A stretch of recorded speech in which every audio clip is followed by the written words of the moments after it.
Yo, what up guys, it's the Phantom Armor coming to you guys with a brand new video of a new deck that I thought of just on the spot. I was at MOS and I thought of it. I was like, yo, this deck could really work.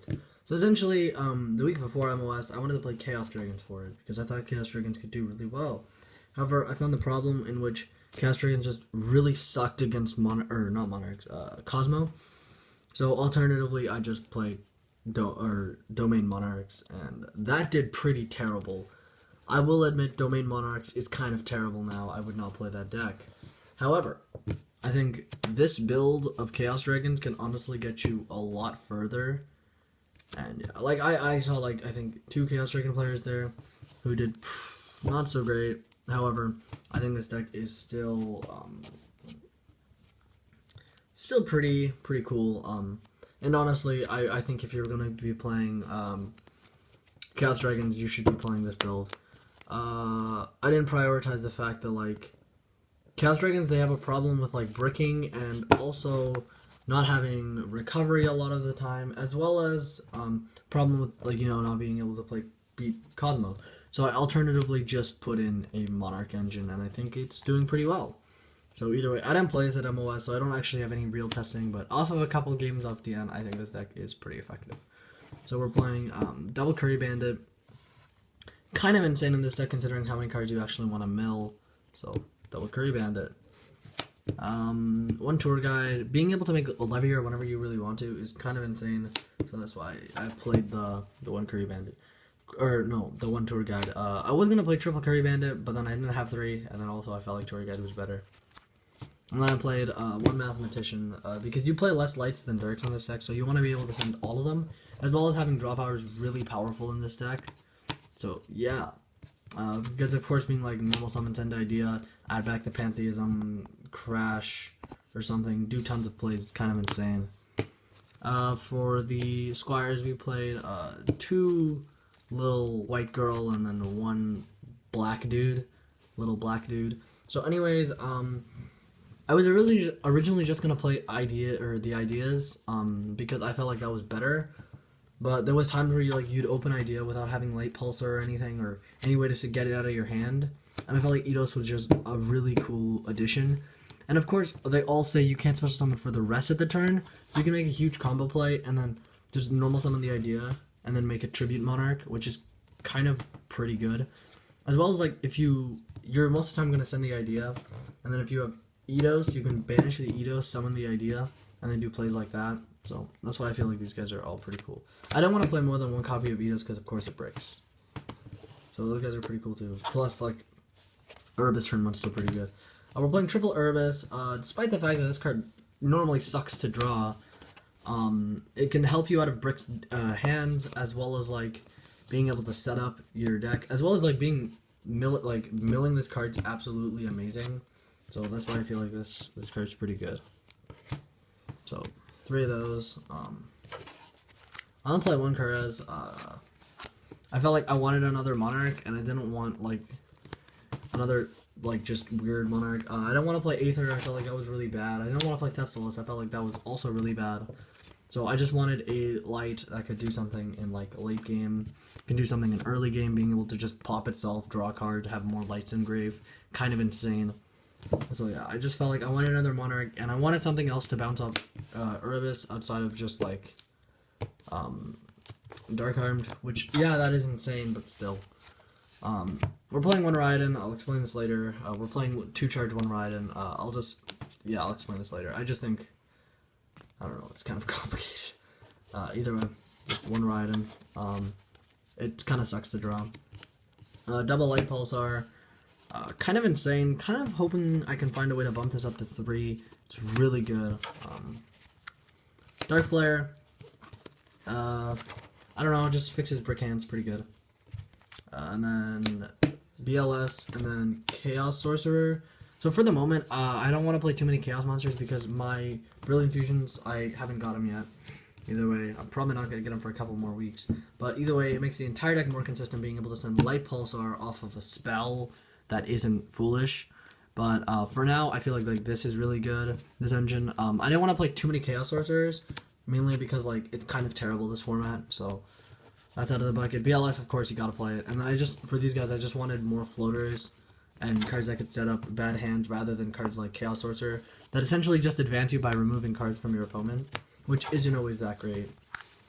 I'm playing one of each of these guys. I think I want to play more, mainly because like these guys are really good, but at the same time they could brick you. However, they do set up a lot of combos, which is really important. And then we're playing the one Wyvern along with them. Wyvern is also really insane. Being able to just kind of banish any one of these two is kind of insane. So, yeah. And so I feel like these three are really cool. Just being able to make rank 4s is really important. And we're playing one Dark Arm and then one Red MD. Red MD kind of sucks to draw. Often you're just going to special summon him to push for more damage. You're not even going to, like, half the time even going to summon the other monster, which is kind of pathetic. But Dark Armed, however, this card is insane. The synergy you can have with this card is insane. It's 28 by 10, so essentially you can use Tenacity on it. We don't play Return in this deck.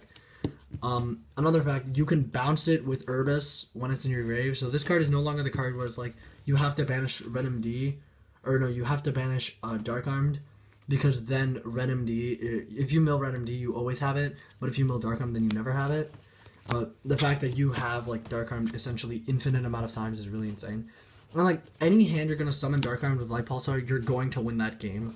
So I feel like this card is absolutely insane in this deck. And if I could play more than one, if I could play 3 copies of this guy, I would be playing 3 immediately. I wouldn't even have to put a second thought into that. And then we're playing triple Gores just so that like a lot of your turn 1 plays are pretty weak.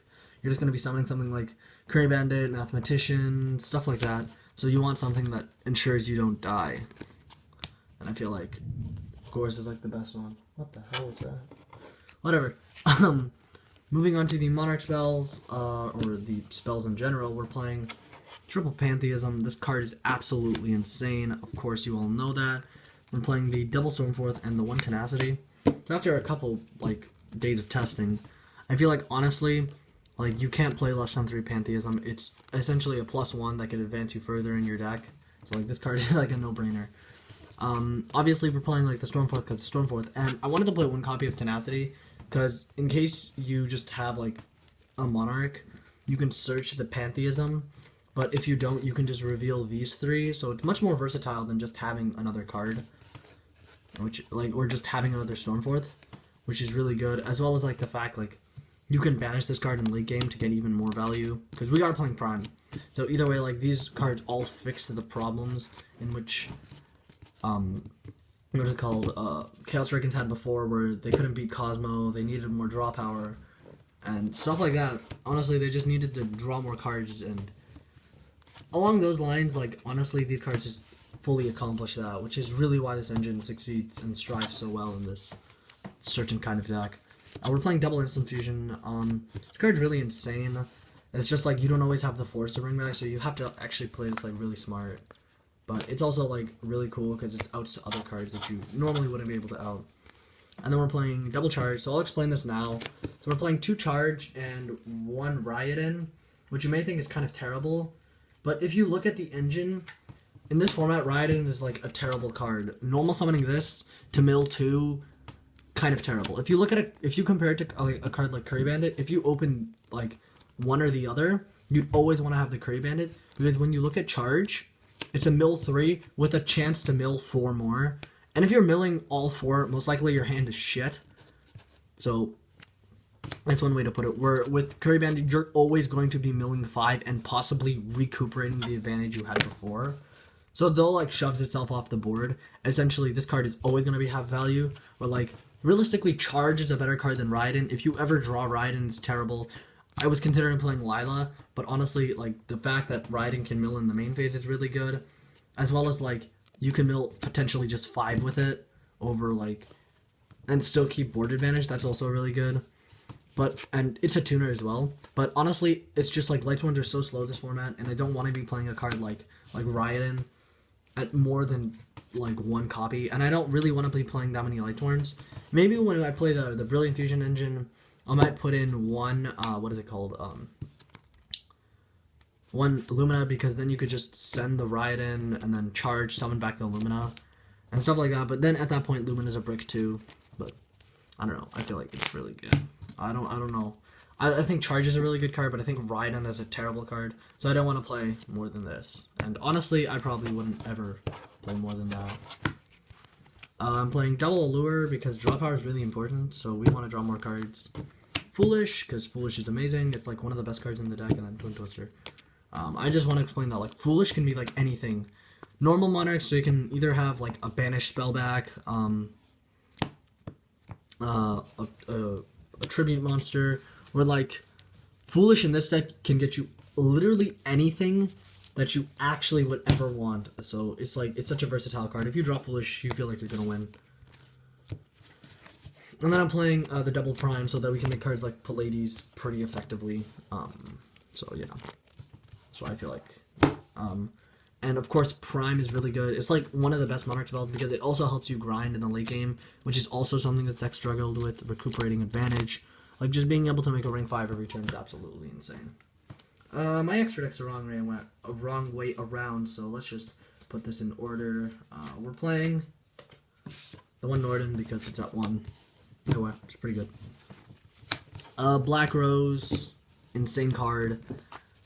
There's combos with like Mathematician and Instant Fusion, which makes this card infinitely better than Red Wyvern, which I was playing before, but like this card's much better. As well as being like a dragon, like once you nuke your board, if you want a Light Pulsar, you can like bring back the Red MD, summon back this guy, and do plays from there, or just summon back the Light Pulsar. But this card can also just put a dragon in your grave.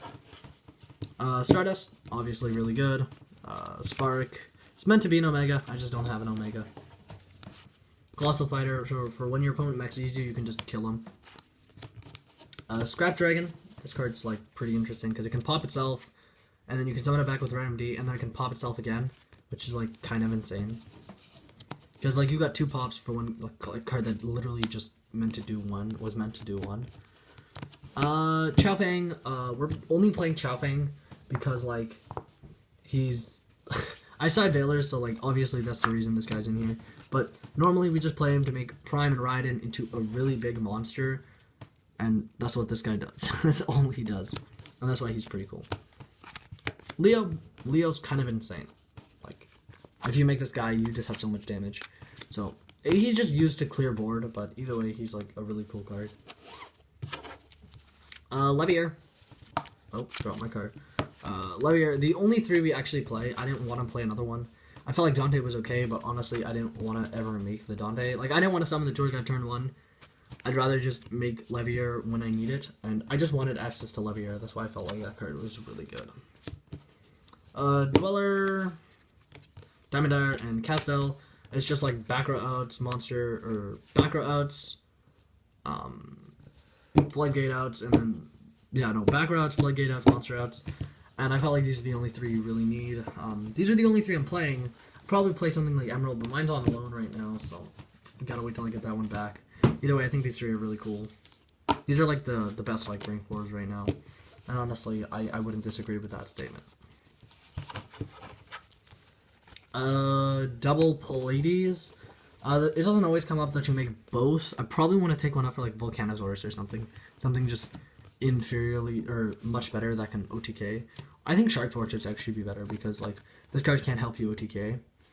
But like this card can do really cool plays in this deck. You can use it to bounce back your what is it called? Your Mathematicians or your Tour Guides, or even like sometimes if you get really lucky, you bounce back your Red MD and then do tons of combo plays from there. That's also why I wanted to play Gaia, because from there you could overlay with the Gaia, banish this, and then banish the Gaia, or overlay the Gaia over the Pallades, banish the Gaia, special summon the Red MD, and keep summoning monsters. So that's why I think that's like insane. And then Ptolemaeus because it's just a 6, and also you can put it over the Pallades, which is also really good, and this just applies much more damage. Just 200, I guess, but it can be a lot. Honestly, like this, you make this guy in the early game more than you make the Pallades. So like if you're not winning the game, Pallades is gonna win you the if you're not winning the game by like turn 4, Pallades is probably gonna win you the game. So like that's the mentality. But either way, I don't know. Pretty proud of this deck idea. Probably gonna be putting Monarchs in a lot more decks, but either way, thank you all for watching, and yeah, this is the Phantom Armor. signing out. See you all, peace. And if you want, please try this deck. Try this deck out. I think it's a pretty interesting concept. And yeah, expect an extra Monarchs profile with like some orcs and stuff. Cool stuff. Either way, thank you all for watching. And yeah, it's the Phantom Armor signing out. See you all, peace.